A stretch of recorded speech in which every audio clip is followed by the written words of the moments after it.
عزیز طلباء اور طالبات،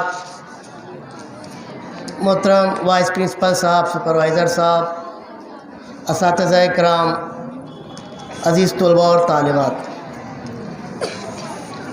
آئین، دستور، اصول، قانون، نظم و ضبط، یہ تمام جو الفاظ ہیں یہ کسی نظام کو چلانے کے لیے ہیں۔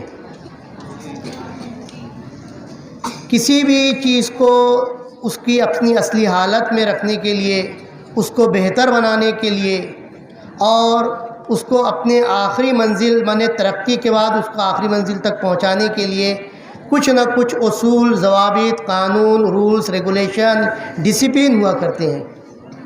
جس طریقے سے ہمارا یہ ایک جسم ہے، یہ ہمارا ایک جسم ہے، اس جسم کو چلانے کے لیے، صحیح سالم رکھنے کے لیے، تندرست رکھنے کے لیے، اس کے لیے بھی ایک نظم و ضبط بنایا ہے اللہ نے۔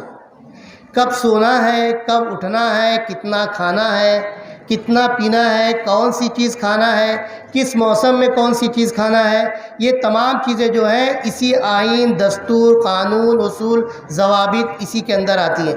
اگر ہم اپنے جسم کو صحیح سالم رکھنے کے لیے ان اصولوں پر بتائے ہوئے کھانا، پینا، اٹھنا، جلدی سونا، جلدی اٹھنا، کچھ ایکسرسائز کرنا، یہ تمام چیزیں جو ہیں یہ ہمارے جسم کو تندرست و توانا رکھے گی۔ اسی طریقے سے کسی زمین کو زرخیز بنائے رکھنا، اگر ہم کسی زمین کو زرخیز بنانا چاہتے ہیں، وہاں سے اچھی فصل لینا چاہتے ہیں، تو اس زمین کی دیکھ بھال، اس زمین کو پانی دینا، اس کو کھاد دینا، کیمیکلز پرووائڈ کرنا، اس طریقے سے جو ہے قاعدے بنائے گئے ہیں، تو اس قاعدے کے ذریعے ہم اس زمین کو بہت اچھی بنا سکتے ہیں اور ایک اچھی فصل لے سکتے ہیں۔ غرض کے تمام چیزوں جس سے ہم کو فائدہ اٹھانا ہے، تو ہم کو اس کو فائدہ اٹھانے سے پہلے اس کو مضبوط بنانا ہوگا، اس کو اچھی زرخیز بنانا ہوگا، تبھی جا کے ہم اس سے ایک فائدہ اٹھا سکتے ہیں۔ یہ ہندوستان یا دنیا کے دوسرے ممالک، ہر ملک کا اپنا اپنا ایک دستور ہوتا ہے۔ ہم لوگ جانتے ہیں کہ ہمارا بھی ایک مذہب ہے اور اس مذہب کا بھی ایک دستور ہے، اس دستور کی کتاب ہے۔ ہمارا ایک آئین ہے بیٹا، ایک دستور ہے۔ ہمارا آئین، دستور جو ہے وہ کس کتاب کے اندر ہے؟ قرآن شریف جو ہے اللہ کی کتاب ہے۔ اس کتاب کے اندر اس مذہب اسلام کا پورا دستور ہے۔ کوئی قانون، کوئی چھوٹے سے چھوٹا بڑا کوئی مسئلہ ایسا نہیں ہے جو اس کتاب کے اندر موجود نہیں ہے۔ تو اب ہمارے لیے جیسے ہم اپنے مذہب کے اندر میں رہنا چاہتے ہیں، ڈسپلن میں رہنا چاہتے ہیں، تو ہمارے لیے کیا فرض ہے کہ اس کے اندر جتنے ہمارے لیے حکم آئے ہیں ان باتوں پر عمل کرنا۔ اسی طریقے سے ہمارا ملک ہے، اس ملک کو آزادی کے بعد، آزادی کس سے ملی ہم کو؟ آزادی کس سے ملی بیٹا؟ انگریزوں سے۔ انگریزوں کی حکومت جب یہاں پر تھی تو وہ حکومت ہم ہندوستانیوں پر اتنے ظلم، تشدد کیا کرتے تھے کہ نہ یہاں ہم کو پڑھنے کی آزادی تھی، نہ کاروبار کرنے کی آزادی تھی، نہ اپنے مذہب اور دین کے اعتبار سے رہنے کی آزادی تھی، کوئی آزادی نہیں تھی ہمیں، اور بلکہ ہم پر ظلم و ستم اس قدر ڈھائے جاتے تھے کہ ہم کو غلام بنا کے رکھے جاتے تھے۔ ہم لوگ غلام تھے ان کے، ہم وہ جیسا چاہتے تھے ویسا ہم سے کام لیا کرتے تھے، اور ہمارے رہنماؤں نے اس آزادی کو، اس بندھن کو، اس غلامی کے بندھن کو توڑا اور ہم کو آزاد کیا۔ آزادی ملنے کے بعد جب 1947 کو دیش آزاد ہو گیا تو اس کے بعد پھر اس بات کی ضرورت محسوس ہوئی کہ نہیں، اب ہم کو جن تمام ہندوستانیوں نے اور شہریوں نے، عوام نے اس ملک کو آزاد کرنے میں اتنی محنت کی، اپنی جانوں کی قربانیاں دی ہیں، تو اس آنے والے ملک کے اندر جتنی بھی اب نسلیں آئے گی اور عوام آئیں گے، لوگ آئیں گے، ان کے لیے ایک ایسا نظم و ضبط، قانون، اصول، ڈسپلن کی کتاب تیار کیا جائے، اصول تیار کیا جائے، اور اسی کے ماتحت ایک نظام تیار ہوا جس کو ہم لوگ ہندوستان کا آئین کہتے ہیں۔ ابھی سب لوگوں نے بتایا یہاں پر دوسرے مقررین نے کہ کس تاریخ کو ہوا اور کب یہ نافذ ہوا۔ ہم لوگ اس کے پہلے اسکول کے اندر پڑھا کرتے تھے ہم لوگ پڑھا کرتے تھے. ہم ایک بات پھر بتا دیں کہ جس طریقے سے کسی چیز کو تندرست، توانا اور اچھی حالت میں رکھنے کے لیے کچھ اصول و ضوابط ہیں، اسی طریقے سے ملک کو چلانے کے لیے، ملک کو بہتر راستے پر رکھنے کے لیے، اس کو ترقی کی راہ پر گامزن رکھنے کے لیے اصول و ضوابط جو بنائے گئے ہیں اس کے اندر ہی ہم کو رہنا ہے. اس کی خلاف ورزی کرنے پر اس میں سزا بھی مقرر کی گئی ہے کہ نہیں؟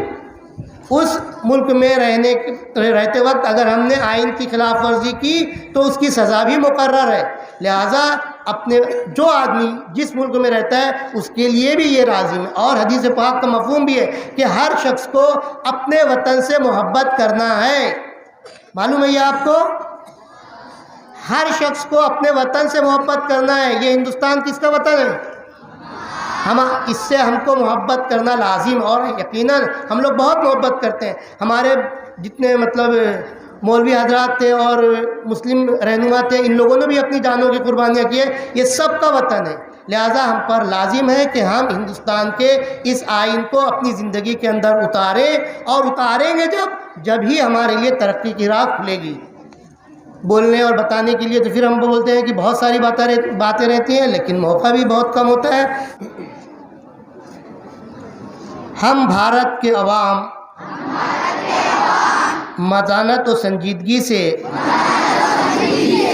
عزم کرتے ہیں کہ بھارت کو ایک مقتدر، سماجوادی، غیر مذہبی عوامی جمہوریہ بنائیں اور اس کے تمام شہریوں کے لیے حاصل کریں انصاف، سماجی، معاشی اور سیاسی، آزادی خیال، اظہار عقیدہ، دین اور عبادت، مساوات باعتبار حیثیت اور موقع، اور ان سب میں اخوت کو ترقی دیں، جس سے فرد کی عظمت اور قوم کے اتحاد اور سیاست کا تیقن ہو. اپنی آئین ساز اسمبلی میں آج 26 نومبر 1949 کو یہ آئین بذریعہ ہذا اختیار کرتے ہیں، وضع کرتے ہیں اور اپنے اوپر نافذ کرتے ہیں.